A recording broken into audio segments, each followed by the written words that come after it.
Good evening. That's my business overview. KTM Nursing Agency, that provides a dedicated, highly qualified, and caring nurses and carers as well to the individuals that need healthcare assistance into the healthcare industry in the Philippines.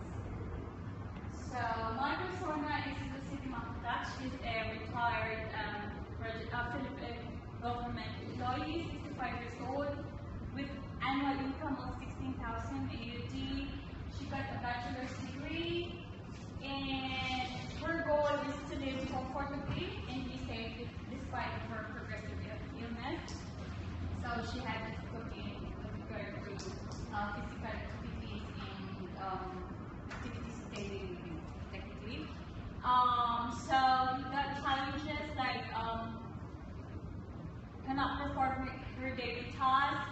Pain points is fear of abuse by carers and nurses. So the objectives to the series are the nurses really competent? Do they have specialization with regards to my needs? Are they carrying patients? Will they come on time, especially like in the middle of the night? She will decide, and then her doctor will decide, and as well as her treating doctors.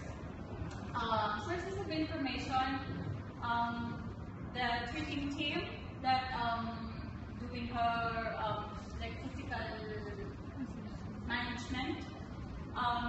She got newspapers to read a lot. We got hospital infos like research, and she got loads of friends.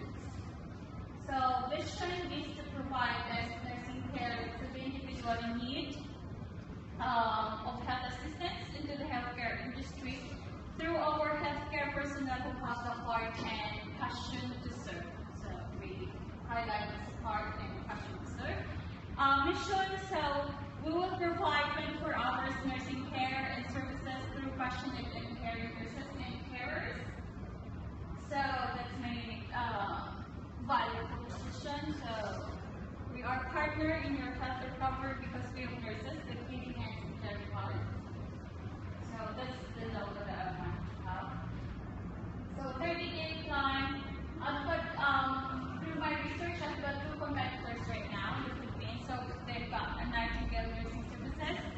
They have Facebook, they have LinkedIn. The other On-Call Nursing Agency have Facebook and LinkedIn. So they've got newspaper